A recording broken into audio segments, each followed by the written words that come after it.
সব সময় আল্লাহর কাছে এই দোয়াটা যেন আমরা করি, আল্লাহ কিয়ামতের দিন তুমি আমার হিসাব নিও না, আল্লাহ তুমি আমার বিচার বসিও না, আল্লাহ তুমি দয়া করে আমারে মাফ করে দিও। আল্লাহ যার বিচার করবেন ও জাহান্নামে যাবে, আর যার বিচার করবেন না সে জান্নাতে যাবে।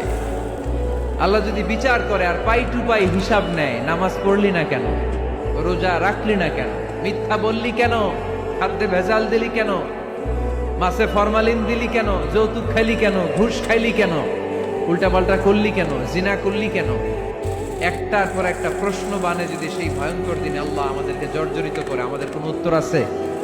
সেদিন আমাদের বাঁচার কোনো উপায় আছে? তাই আমরা সবাই আল্লাহর কাছে দোয়া করবো, আল্লাহ কোনো বিচার টিচার মানি না, কোনো বিচার করতে পারবো না, দয়া করবা। কথা কয় না?